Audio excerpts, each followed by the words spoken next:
Cloudflare continuing to glitch and have outages. Is it like the second, third one in a few weeks? I have a friend who actually runs a company in quantum computing and, just tell me, just please help me understand what it is. So I started coding when I was 9. I got a book that was called Teach Yourself C in 21 days. Took me a bit longer than that, but I got there. Trust beats control every time. So actually, letting go a little bit and trusting your team to do the great work, just like your leader used to trust you. What is that? There's like a vase and a funnel, a dinosaur skull.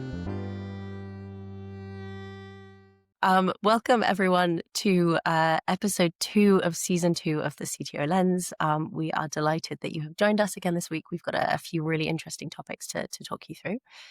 David, how are you? How's your week been? I mean, it's only Tuesday. I'm knackered, Sophie. Right? This glamorous globe-trotting CTO bollocks is not all it's cracked up to be, I can tell you. I'm in lovely, I'd like to say sunny, but it's not. It's actually stormy Ireland at the moment, just a few miles north of Dublin. I'm here doing one of my roles that I have, my fractional roles for a lovely company called Water Wipes, which manufacture wet wipes. It does exactly what it says on the tin, helping them to scale for the future and looking at their IT, how IT enables their business growth. So that's very exciting. I'm energized about that. But I came in on a plane this morning that was going like this. And, I've been up since the crack of dawn and stuff like that. And I've been so busy back to back. I haven't actually got any food for this evening. And so I'm now doing this podcast, and then I've got to go out and do shopping. And then I've got to go to a little Airbnb and then do it all again tomorrow and then stuff. I'm just painting the picture of like, it's not all glamour out there, right? And now to annoy me, tell me what you've been doing so far this week. So I will do. And I think maybe, I don't know if the podcast budget can stretch to sending you a delivery so that you can shuffle back to your Airbnb and not have to worry about buying yourself dinner. That would be very nice. I've been on the sort of other side of glamorous global travel. I've been in Mexico, which was great fun. I came in on a plane today and it was doing the kind of wobbly thing. And so I've been eating mole and drinking mezcal, and Mexico is a very artistic country, so we've been enjoying lots of art. But we did this sort of temazcal ceremony where you go into a pizza oven, you are the human pizza. And you can probably hear, I managed to lose my voice. I lost my voice for 3 whole days. And I'm just coming off of the back of it. So you have, it is me for anyone who's not watching and is just listening, but sounding a little bit different. Yeah, definitely. But, that sounds good. Pizza oven, that's like, that's got to be quite relaxing and good for the soul, one would imagine. I think good for the soul, not so good for the lungs, but, it's all an experience. My Airbnb's quite warm, actually. I haven't really worked out how to turn the radiator down, so that'll be a bit like a pizza oven later on. Let's get into what's been going on this week, other than for you and I. So, in the news, I don't think we've got lots and lots to go too deeply into, but there's a few things that have been happening. A couple of quick annoyances. Cloudflare continuing to glitch and have outages. Is it like the second, third one in a few weeks? It's like, come on, get your act together. I have empathy because, there, but by the grace of whoever goes, all of us technology leaders, we've all had challenges and outages, and, their CTO and CEO must be like really kind of a bit whatever. But at the same time, this is your business, guys. This is the foundation. You're basically running the internet at a security level. Get it together, no? Yeah, it is tricky, and you kind of have empathy because where this one came from, I've read, is that it's a response to a really significant security vulnerability, which is absolutely what we want to be responding to these things. So as you say, it's doing the right thing. It's ended up in the wrong place, and if you have a number of instances over a number of weeks, people start to go, come on, what's going on here? So yeah, I think it's a bit of a challenge for them, I imagine, at the moment. Everyone wants to kind of move away from this concentration risk, which doesn't work particularly well if you're a business and you want to continue to grow and scale. Yeah. So I feel sorry for them, but come on, you got to get your act together there. What else has been going on? So there's something which this is one of those subjects where I'm like, I always steer clear of, but it's in the news. The UK and Germany have signed a £14 million quantum deal. And I quote, quantum technology will revolutionise fields such as cybersecurity, drug discovery, medical imaging, and much more. And international collaboration is crucial to unlocking these benefits, said our Science Minister, Lord Valiant. I mean, really, I still haven't worked out what quantum computing's for, right? It's not hitting up my, AI I can just about handle, but quantum computing, how's it going to impact me? Why do I need to consider this? Why do I care that Germany and the UK have invested £40 million in it? Yeah, it's interesting. I'm still working out why Germany specifically, unless it's just we want to do quantum computing because it sounds exciting and hey, Germany was interested. It is complicated, right? I have a friend who actually runs a company in quantum computing, and you have a few drinks and you go, Jeremy, just tell me, just please help me understand what it is. And he starts talking about particles of light and superposition, and you're a few beers down, but you're lost pretty quickly. My read on this one is that it's more powerful computing, right? So when we get to these really, really big challenges of, computational discovery of drugs, there's a lot of opportunity in the medical space, cybersecurity, possible economic growth. Is it a new sector? But actually, is it something that it's more hype than anything else at the moment? These technologies are physically very, very fragile, and, kind of building technologies in a way that is sustainable and scales, I think it's really going to be a challenge. So I think for me, this is something I'm kind of keeping it at bay a little bit until we have, a little bit more stability in the growth of quantum. Okay, let's solve that problem. We're going to get your mate Jeremy on. He's going to come and nail it. What the hell is quantum computing all about, and why do we actually need it in our lives? Let's do that in a future session for sure. Amazing. Then we'll know what we're talking about, and we can pretend that we're more knowledgeable than I just came across as. But here's something that I'm on the front foot with, definitely, right? So Meta, not the metaverse, because that again was like, what are you doing? What's going on there? I don't understand that, But they're shifting some of their investment. This is Meta, Facebook as we know and love them, to AI smart glasses. Now, I'm all over this like a rash. I wear glasses, as you can see, and I'm just waiting to get some decent looking Meta Smart AI glasses so that when I walk into a room and I've forgotten somebody's name, it scans them and tells me who the hell they are. That's all I want them for, Sophie. It's old man Amazing. world out here. I just want them to jog my fading memory. That's what I want them for. What do you think? I think it's fantastic. I'm well beyond 50% of times when I walk into a room, I go, why am I here? So I would absolutely love it as well. And I think to your point, they're investing in smart glasses, and the cost of that is they're divesting from the metaverse, which, as you say, who's the metaverse? Like, what's the metaverse? Was this ever really going to be a thing? So I think it's really exciting. I think for me, it's all about the use case, because the investment in AI glasses, it's part of a broader investment in wearables. And there was the big story from a number of years ago from the neurotechnology world, sort of the purchase of Control Labs, which was basically a wristband that you could wear and you could kind of pretend to type in the air and it types out your message. Amazing. That launched earlier this year, and everyone went, what do we use it for? So I think for me, it's such exciting technologies. We've got to make sure that there's a killer use case. As you say, is it walk into a room and who was this person? Yeah. But the only fear I have is that I'm going to get had up for excessive flirting, because I think it's got wink functionality in it, and I'll be like, to get it to do something, and I'm going to get in trouble, aren't I? From people going, is he winking at me? Is he? What's that?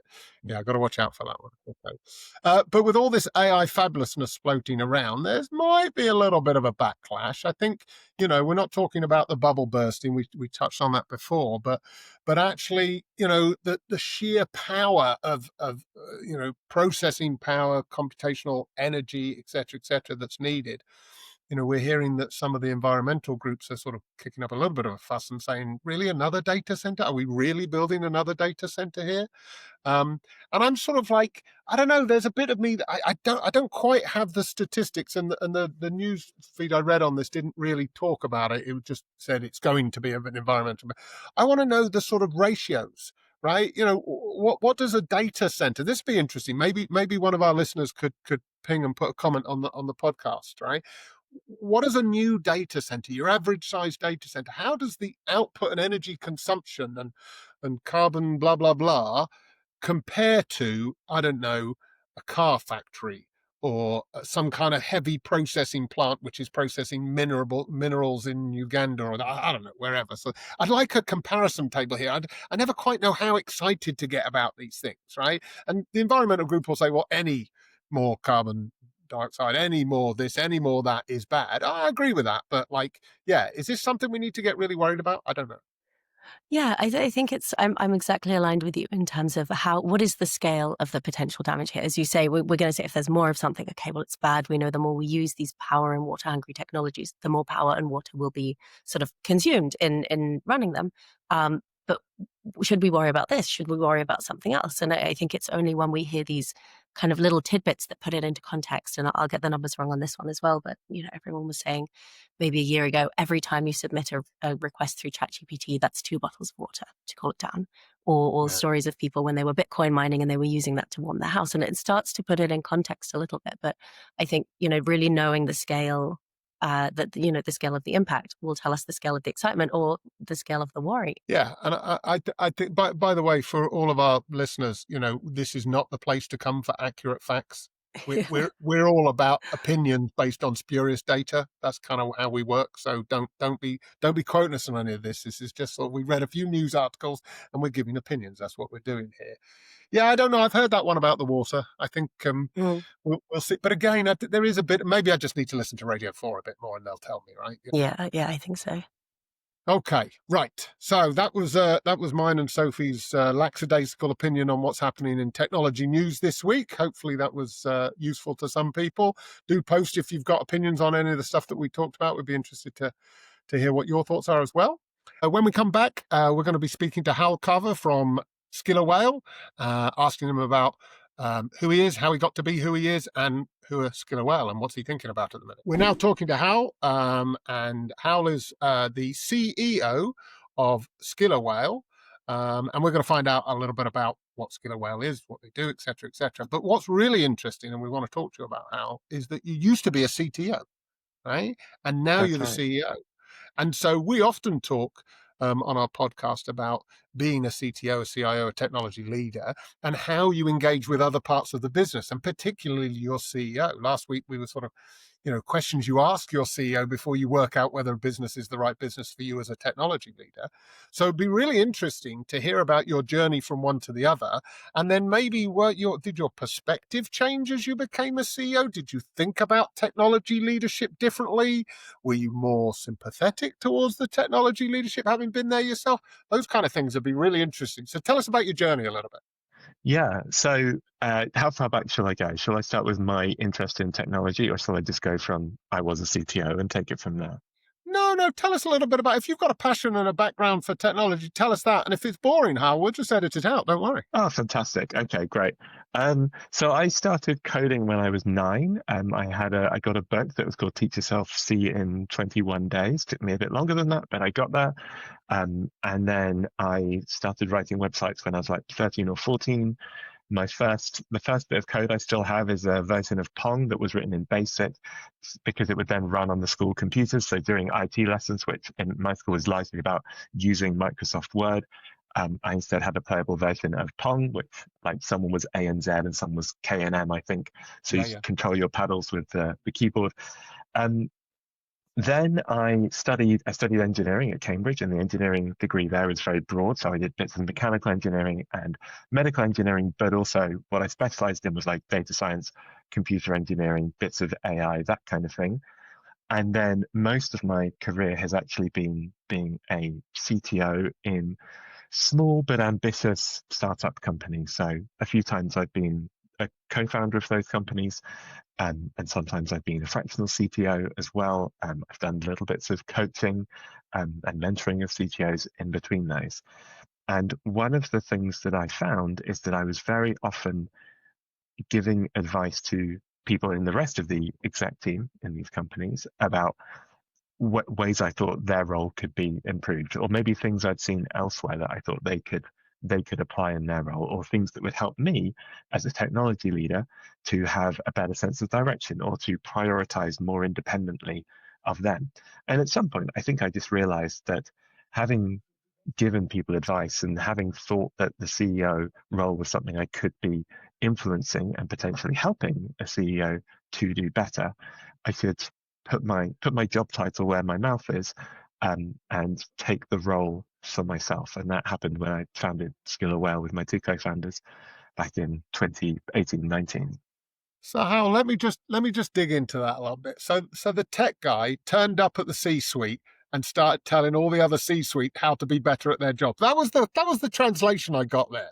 I mean, I like to think I was a little more gentle and discreet with it than that, but I certainly, if I thought that we needed more direction from a CEO or that they were making a bad strategic decision, I wouldn't hold back from having a private conversation with them and saying, I think this is wrong and here's why. Like, beyond the remit of being a technologist, I think that the thing that defines the CTO role for me is that is socio-technical but also commercial. I think that for me is what makes a CTO, someone who's thinking about technology and the people who build it, but also is focused on the commercial side of the business that they're in.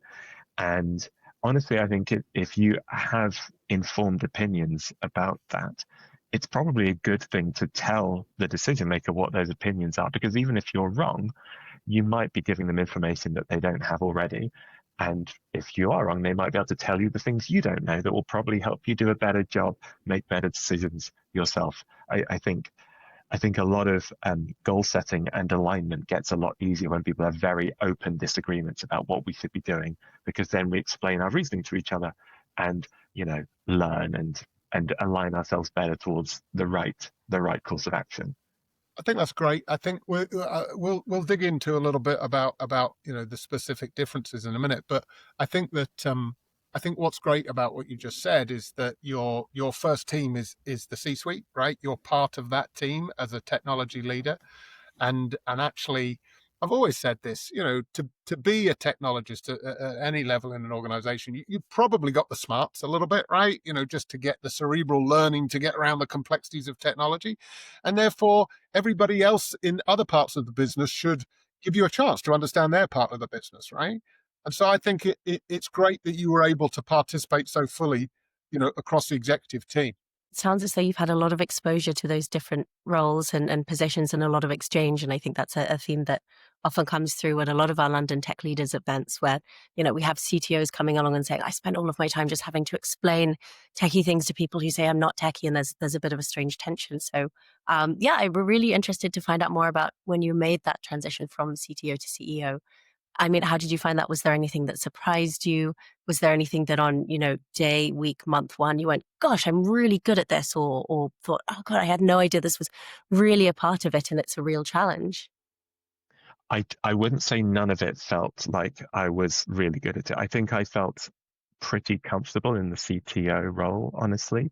Not to say it was easy, but I felt like I knew what I needed to do for most of the challenges I faced. I think that changed a lot becoming a CEO. It was a very different role. I think that was immediately clear to me. I've had to care a lot more about accounting and, the movement of cash and things like that, which honestly I needed to worry about a bit as a CTO, but I wasn't really the kind of key decision maker for an overall budget or anything like that. I think the biggest change though is that I feel like as a CEO I have way fewer constraints on me, and I'm not the first person to say this, but paradoxically, having more constraints can be very liberating to a degree, right? If this is the direction that the organization is heading in, and these are the people in my tech organization, and these are the like priorities of the peers around me. It gives you a lot of points to triangulate off, to set a strategy, to work out what to do next. And as a CEO, there's a core bit of that you just don't have. Or at least I don't feel like I've had that very clear top-down direction, because I kind of have to set it. I have to predict where I think the market is going, and like the way that different trends will change things around us, and therefore set what we should be doing, and then not just give that. I mean, I try and be very open with my SLT, my senior leadership team, but give that kind of prediction, be challenged on it, like iterate on it until we explain why I think this is the right direction. And then that becomes the company's direction. But that was not so much there as the CTO. It's often the thing I was asking the CEOs to provide for me. And then when they do, it gives you that North Star in that direction. You don't have to just set it with a blank slate. Yeah, absolutely. I think the metaphor that's often used for the CEO role is you're steering the ship. And then if you put that in context, you've got a wide open sea. That's a real challenge, a lot of different directions you can go in. I mean, and do you have, if you had maybe one piece of advice that you would give to someone making that same transition? I know there are a lot of CTOs in our listener base who might be interested in that. What would you tell yourself if you were to do it again? I think one thing that has helped me a lot is I have tried hard to learn from peers in every team I've been in. So even peers who I've not got on with well, I can see that there are bits of their role that they've been fantastic at. And so my job is not simply to tell them what I think, to advocate for my views or to try and persuade them of my opinions, but also to be curious about what they think and why they think it, and what they're thinking when they're doing that thing that I think they're very good at. Like, how are they strategizing about it? Which means that even the things that I'm bad at in my role, and believe me, there are plenty of those, I know at least what good looks like. I've seen and understood from people who are really good at those things. And that at least tells me where my weaknesses are, means I can try and do something to fix those. But certainly the remit is broader, right? The people who are reporting to you as a CEO might be doing things that you are utterly terrible at. Whereas typically as a CTO, the people who are reporting to me might well be better than me at areas of their job, but I probably could have a go. I'm pretty good at the kind of work that they are doing normally. That's not universally true, but that's generally, those are people who've kind of come from the same path as I have. Whereas as a CEO, the people who are reporting to you, you might be awful at what they do. And so the position, your position as a boss changes much more from, you're not able to mentor those people in the same way. And I don't think you should expect to. You can instead expect to be dealing with real experts, smart cookies in their own fields. And instead, you're just kind of constantly negotiating between your opinion and your view and theirs. And Andy Grove, in his book, High Performance Management, is that what it's called? High Output Management, talks about nudging a lot. The idea that I might have my idea, but mostly I'm trying to be in receive mode, and I'm like pushing other people towards what seems like the right direction, but always also being open to having that direction changed because you're surrounded by smarts. Yeah. That makes a lot of sense. Are you tougher on your CTO or more lenient on your CTO, having been in that position? I hope he would say, and I think he would say, that I'm more lenient than I feel like CEOs have been on me. So I think I have a lot more sympathy for being in that position as a result. Like, I've been the person in those leadership meetings where someone says, "Hey, I've got a great idea for a new initiative, as long as we start it tomorrow." And you think, oh God, no, like there's just no way. We've agreed to all of these things. Do I have to throw that work away? Where your first response is to feel a very strong, no, I really don't want to do that thing you're suggesting. Right. Being on the other side of that now, I see it much more. I see why in my role, I'm a lot more free and easy with just throwing ideas out there to see what happens and just be like, hey, I heard about this thing. Like, what are we feeling? What's the vibe?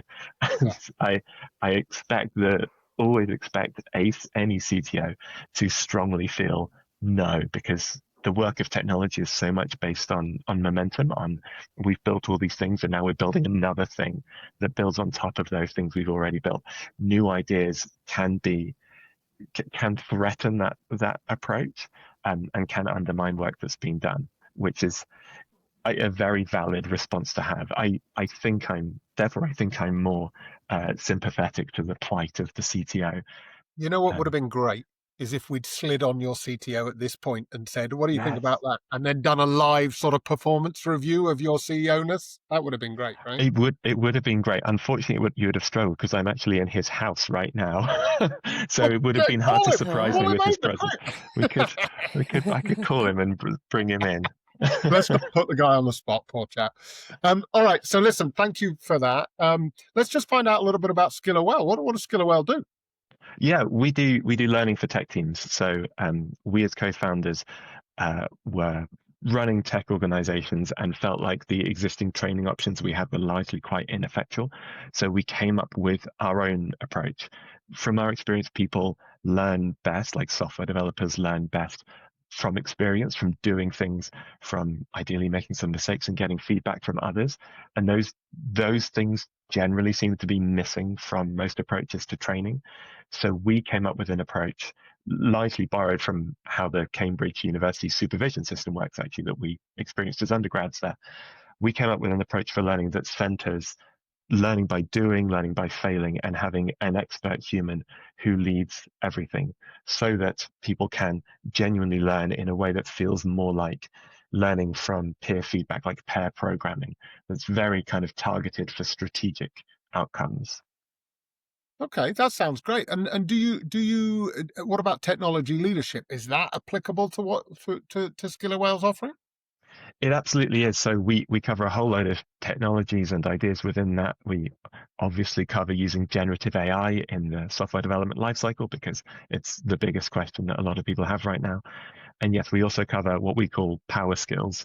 I don't like the term soft skills. I think it undersells their value and makes them sound kind Totally of agree. fluffy. Yeah. I'm on a So mission to eradicate the use of the term soft skills in leadership. It's what awful.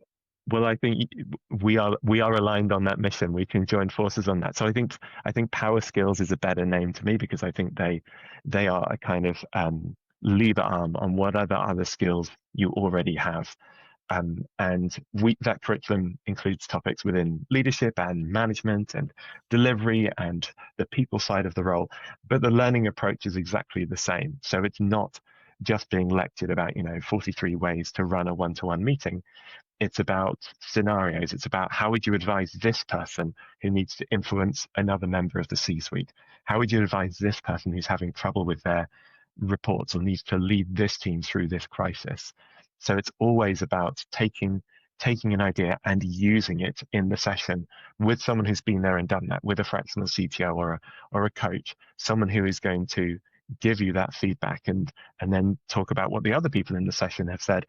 That sounds really good. That sounds like a great approach. I mean, it's not dissimilar in many ways to the sort of coaching that I do when I go into an organization to help a team, with some of their challenges going forward. But I like the way that you can dial into you guys and sort of get you to come up with something that's particular for the organization and work through those different challenges that you just described. I think that's really good and great that you've probably got a bunch of coaches from different parts of life who can format into that, right? Yeah, absolutely. And I should say that what we do is very focused on the raw skills, not the sort of situational application. So what we would do is take people who are becoming engineering managers or team leads for the first time, or maybe stepping up into engineering directors, and help them grow the raw skills of leading teams and managing people, but in smaller cohorts. We aren't helping them solve the specific problems in front of them today. We are helping them with the skills that should help solve those problems and many others that are to come. Amazing. That is really interesting. Thank you ever so much, Hal, for coming and tell us a little bit about your journey from CTO to CEO. It was really good. Lovely to have you as a guest on the CTO Lens. Thank you. Not at all. Thanks so much for having me. So, welcome back. Thank you for sticking around. We are now going to talk about a LinkedIn post. David, you popped something on LinkedIn that was all about moving from engineering to a leadership role. Tell us, what did you put on LinkedIn and what was the response? So this one was a while back, but it got quite a lot of reaction. So I wrote about, people want to be the CTO. It seems like CTO, CIO, whatever. It seems like the natural kind of, end game that people developing their careers in technology want to go for. And I think I wanted to when I was a bit younger, and I think maybe I went into it thinking, yeah, I'm a good engineer, I'm a good engineering leader, I'll just this is just the next logical step. And then I just realized that actually there's quite a lot of difference. And I put 4 key points on here, which I'll just, quickly outline, which was your impact won't come from the keyboard anymore. Listening becomes your superpower because you have to hear from everybody, understand what's going on. Trust beats control every time. So actually, letting go a little bit and trusting your team to do the great work, just like your leader used to trust you. And then actually your job is people, not problems. And that depends on the scale you are, the scale of your company and all of that kind of stuff. Sometimes you're down in the coding weeds as well. But generally speaking, if you're going to be a CTO, CIO, that's a strategic role for technology leadership in the company. And you've got to let go of a lot of the stuff that actually might have made you sort of the candidate to become that CTO, CIO role. And so just getting used to that is can be really challenging. And this response I got from it was that everybody was just like, yep, this hurt me really bad. I couldn't believe I had to give up my keyboard, all of that kind of stuff. I think a lot of people were like sort of going, and the thing is, they were really resonating with the people bit, right? Your value isn't delivery anymore. Your value is enabling other people to deliver and putting the structure, the finances, the HR, all of that around them to do it. And so you go, if you've grown up, I mean, I was a programmer back in the day, and I grew up through technology, and then one day somebody's going, yeah, that's not what we're asking you to do anymore. We're asking you to lead a bunch of clever people now rather than be the clever person. And there was an element of like mourning, I think, from that. Also, I wasn't a good leader when I started out, right? Maybe I'm not a good leader now, who knows? But I was having to learn as I went, sort of thing. I don't know, maybe Hywel in Killer Whale has got a training course for how to move from engineering leader to CTO. But yeah, that was the challenge for me. I don't know if you've had similar challenges or experienced any technology leaders talking about that, Sophie. Yeah, I think so. I think a lot of these themes are they're really relevant, and I think we see this in lots of different sectors. Tech is one of them. Academia, I know, is another one that you have the sort of the best IC, and you go, okay, well they're going to go up the ladder, as if it's a linear thing, and you just get kind of better and better at the same thing you're doing. But actually, often by being so good at something, you get promoted out of the thing you're good at. And as you say, you're almost starting on a different ladder from day one, going, well, I don't have any formal management experience. And so many companies do promote people into management without any, formal or informal training. As you say, this is maybe where companies like Skiller Whale can really offer value. And I think what's interesting is for individuals making that choice, do they want to be a manager?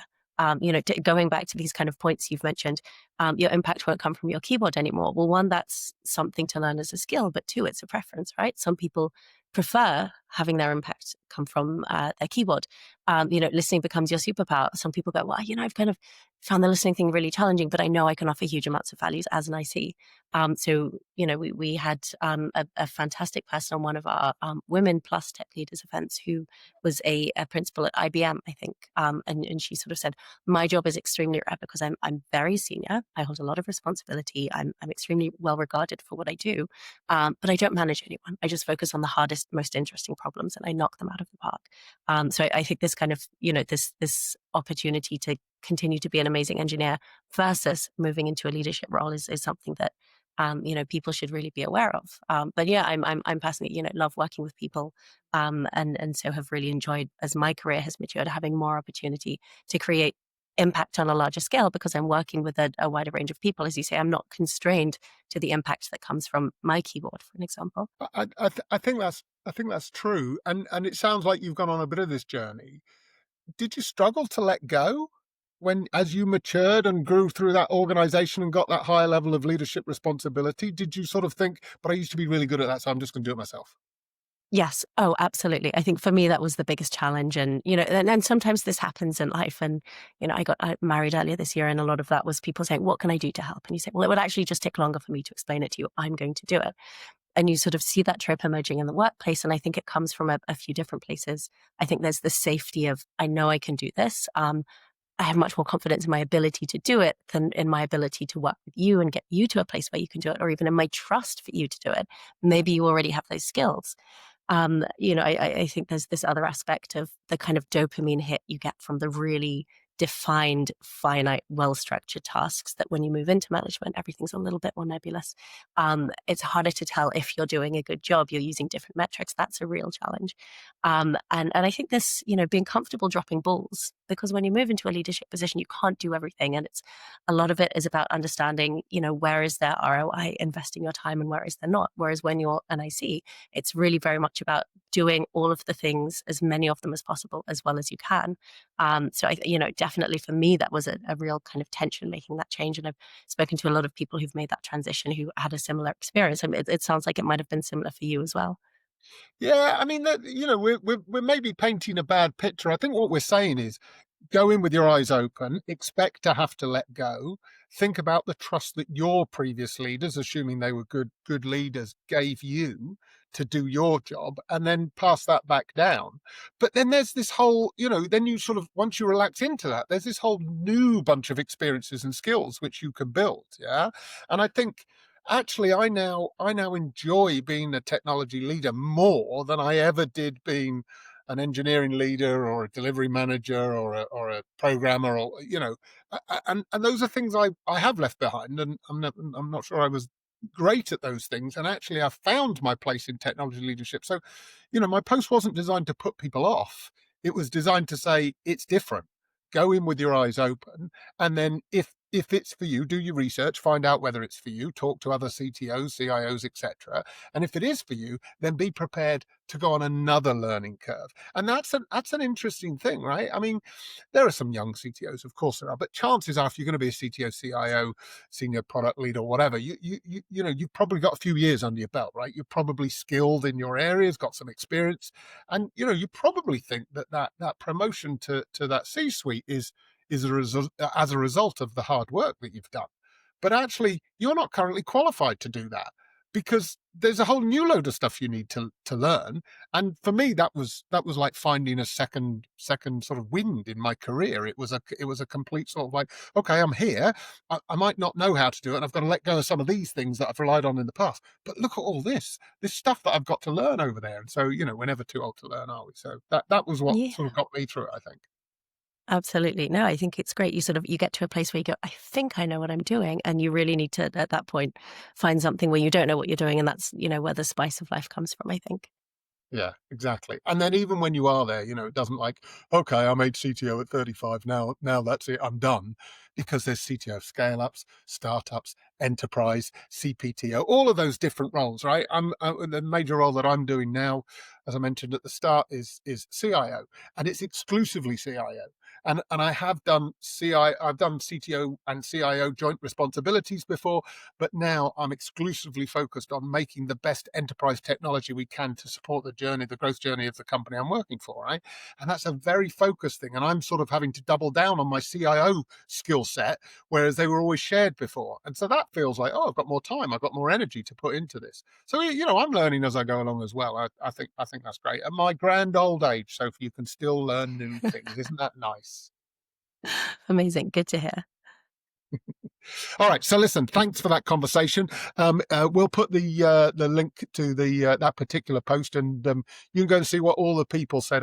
What I enjoy most about posting on LinkedIn is hearing other people's experiences. I think that's an extension of why we're doing this podcast. We want to hear from you. Sophie and I, we've got our own opinions. We've both been around the block once or twice, but it's always great to hear from other people and get different perspectives. And you never know, we might come back to some of this on a future podcast and hear back from some of you guys on your opinion. So thanks for that conversation. When we come back in just a moment, do stick with us. We will be playing the beautifully named mid-episode game. Stick around. So welcome back to the mid-episode game. Luke doesn't like that title, but we're sticking with it because it's great and dry.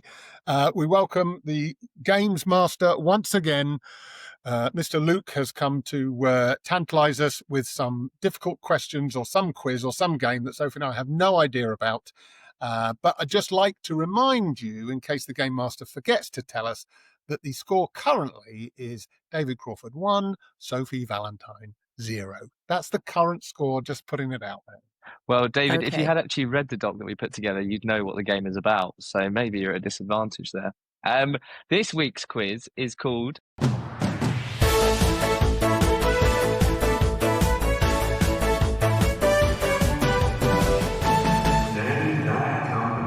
So, welcome to Name the Company. We're going to give you a series of dingbats. If you don't know what a dingbat is, or anyone listening in the audience, it is a selection of photos that make up a word. This week's quiz, the selection of photos make up a famous technology company. So we're going to show you a test question first, and if you two do not get this one, I will be highly concerned. But that one would be Apple. Apple. Yeah. Beautiful. Okay, Because we're going to we're get looking into. at, for the audio listeners, a red apple on the There we screen. go. A juicy red apple. There you go. But preferably you describe it before you say it. Got it. Understood. Here we go. I'm with it. Question 1. Okay, what have we got? There's like a Oh. rainforest and then a rain cloud. with rains. So forest, jungle, Forest rain. jungle rain, Amazon. Amazon wet Amazon. services? No. Oh, Amazon Wet Services. I like that. We'll give the point to Sophie on that one. It was, of course, Amazon Web Services. That was as close as I could get. Oh, good 1-0. working out, Sophie. Ooh. There we go. Question 2. What do you see? Say what you see. Spreadsheet. It's a spreadsheet. Yeah, it's Databricks. Yes. Right, It's Sophie. data and some bricks. Calm down. Say what you see, Databricks. Oh. So, nice to see that Sophie isn't as competitive this week, so that's good. But Yep. that is 2-0. Question 3. It's like a microscope and a sponge. Microsoft. You're correct, David. Oh. And It's a look at soft that. sponge, right? Yes, exactly. Look at that. Great minds think alike. Question 4. Say what you see. Okay, like a ham and an A. Hammer. Hammer. Hammer. Meta. Yes, Sophie. Meta. There we go. Oh my goodness. Oh, these are tenuous. I mean, you deserve that one, Sophie, because there is no way anybody could get it from this picture. Yes. Number 5. No flake, because I'm looking at a snowflake. So there we go. 3-2. 3-2 to Sophie still. Yeah. Question 6. Say what you see. A door. Okay. There's like where's Wally? He's in front of a door and then he opens the door and then there's a robot with AI on it. So it is OpenAI. Yeah. Oh, very good. Lovely. He's back in the game, up to 3-3. Maybe that mid-game break has thrown Sophie off. Set me back. Yeah. Lost the stride. Yeah. Question 7. Okay. Climbing wall and what is that second one? Yeah, so there's a kid that's climbing like an indoor climbing wall and he's wearing a helmet and a rope. And then there's a person holding like an L-shaped stick with a ball on the end of it who's also wearing a helmet. Weight on it. Climb wall. Climbing boulder stick. But you probably want to think about the rope a little bit more in this one. But safety rope. Rope bridge. Rope climb. It's a famous tech company, and it's a word to do with rope. I'm sure our listeners have got this. Word to do with rope. To do with rope. Synonyms for rope: string, twine. If you were going rock climbing and you had a rope, what would you try to create? A safety tension. A safety line. The opposite of Sophie's one. Slack. Is it slack? Amazing. That's so random. So random. We go to an outdoor training camp every year for a bit of leadership training, so that's what sprang to mind with Slack. So you're very well. Amazing. I think you did a great job describing that one. I just want to point out that all of the ropes on the screen are incredibly taut. Yes. So, Well, beggars can't be choosers, David. Anyway, you're still losing. 4-3 to Sophie. Next question. Question 8. Okay, there's goggles and then there's underwater and then there's a brain. Goggle is is it DeepMind? Can you do the full company name, please? Google DeepMind. Oh. No, You can have it. You can have it. Stole it away from you. just to keep things interesting, we'll call it 4-4.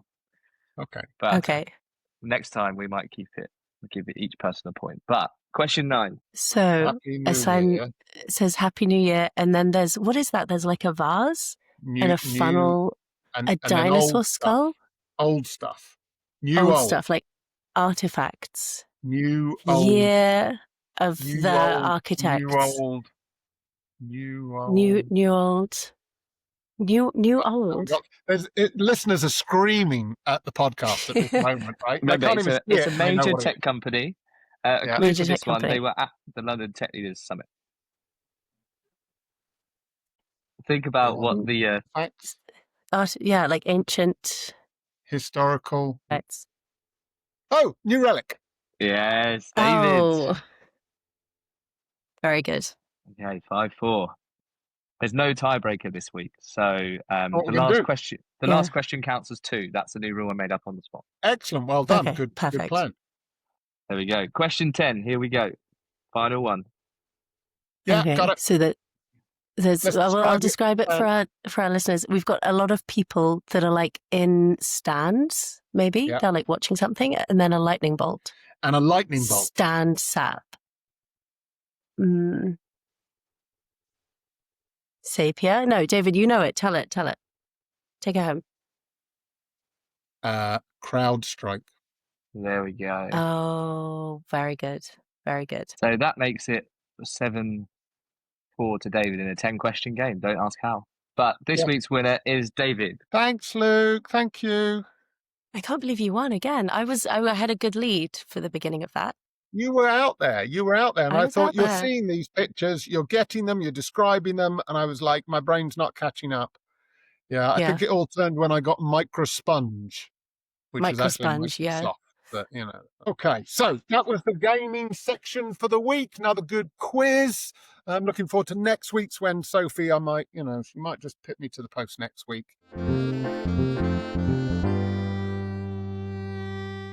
We're now going to talk about disaster diaries, our favourite little slot where our listeners write in some of the disasters that they might have had, and we see if we can give any thoughts or intelligence on them. Why don't I read this one out to you this week, Sophie, and you give me your thoughts on it, right? So, a listener's written in and said, I'm the CTO of a rapidly growing SaaS company. Over the last year, our engineering team ballooned from about 40 developers to more than 200. We scaled fast, we shipped fast, and somewhere along the way, our security discipline quietly unraveled. Security reviews became inconsistent, exceptions turned into norms, teams started bypassing guardrails just to hit a deadline. No one meant any harm, everyone was just moving fast. But a few weeks ago, we suffered a breach that exposed customer data and revealed just how much security drift we'd accumulated without noticing. Now the board's involved, customers are asking hard questions, and internally the team is shaken. Developing our product can't stop, but trust in our processes has been damaged. I'm struggling with how to respond in a way that fixes the immediate issues and rebuilds a long-term security culture without swinging too far into bureaucracy or fear-driven engineering. Here's the question. How should I confront a security culture that has quietly decayed during rapid growth? What steps rebuild discipline, trust, and momentum at the same time? What are your thoughts on that? That's a difficult one, right, Sophie?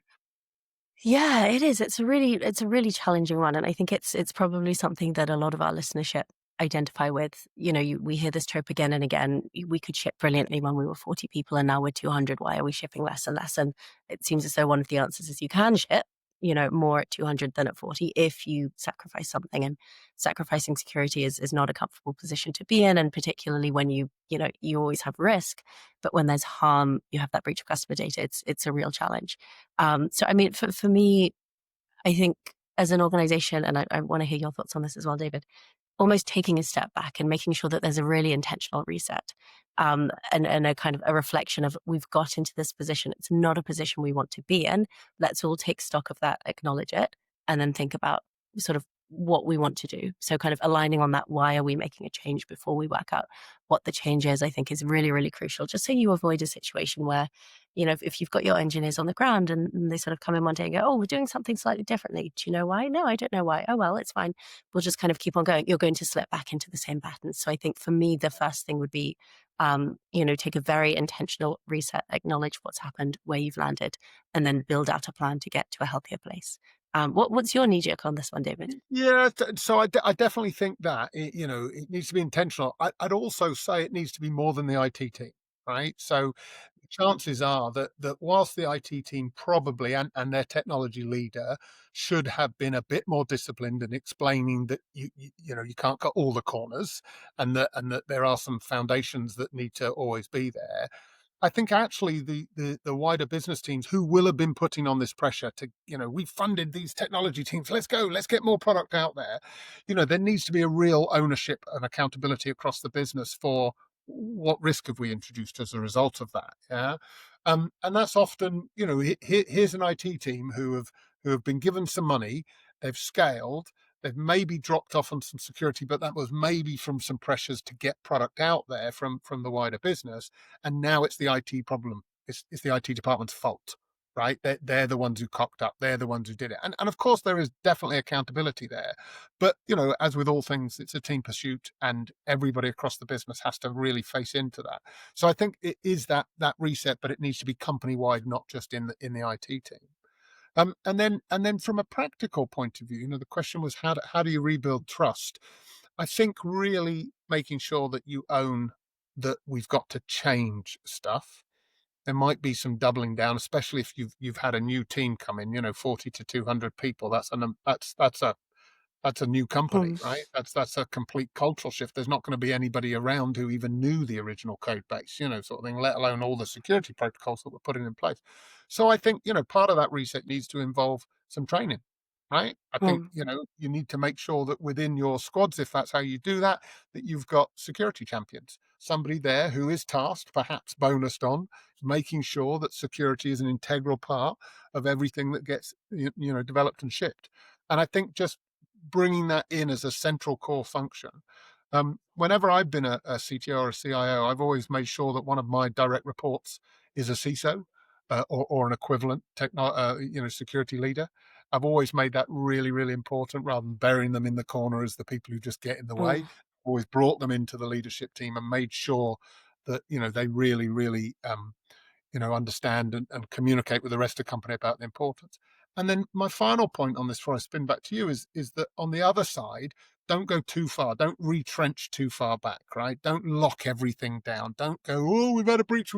Don't allow that incident to completely suppress your ability to deliver new product innovation fast, right?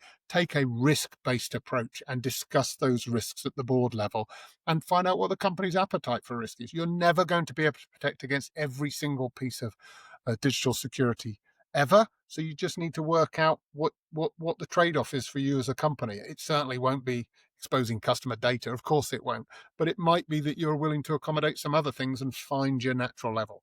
They're my thoughts. Yeah, absolutely. I think, to your point, you'll never protect 100% against everything.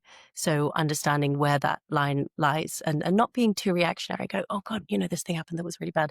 So we need to lock everything down. As you say, you'll stifle innovation. And that's something that particularly, it's a hugely competitive innovation environment nowadays.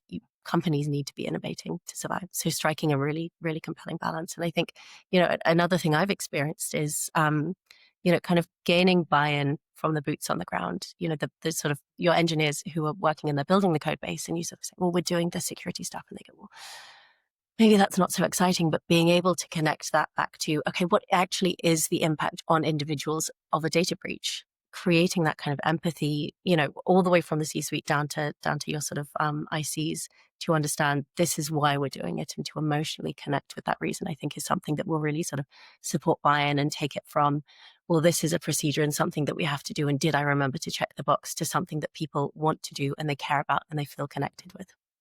Yeah, I think you're spot on. You'll notice that neither your nor my answer said do security better.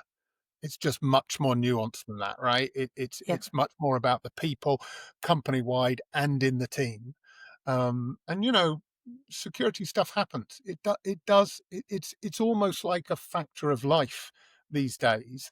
And I used to think to myself, God, I just whenever you see these headlines about these major, I hope I'm not. I hope that's not me one day. And I always tended to over worry and maybe overcompensate for it with our security, infrastructure and framework. But actually, it's more like, how do you respond when an incident happens as well? So what the listener who wrote in didn't tell us is, like, what did they do when that breach came along, and have they practiced having a breach? For example, that could be another thing, right? Because everybody panics as soon as it's like any incident, right? But a security one with customer data, maybe thinking through that and thinking, well, let's plan for the worst and see what happens. Yeah, So yeah, I think there's a absolutely. lot of learning in there. A lot of learning.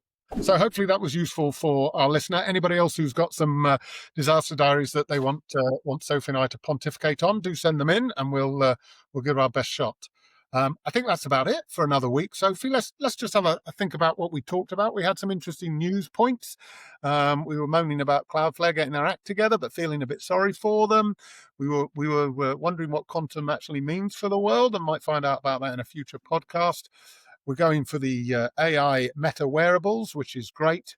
And then we were thinking about, how big an impact is AI going to be on all of this environment. We then spun off into talking to Hal from Skiller Whale, who came along, told us about his journey, unusual for some of us technology leaders, where he became a technology leader, climbed up the ladder to do that, and then transitioned into a CEO, and what that meant for him and how his view was of technology leaders now. And yeah, Skiller Whale are a great company who do coaching and pragmatic training in organizations, so that you can come across all the different challenges. It's untraditional training, I would class it as, but very useful. And you should check those guys out, Skiller Whale. And then Sophie and I talked a little bit about one of my LinkedIn posts about moving from an engineering to a leadership role and the challenges that brought.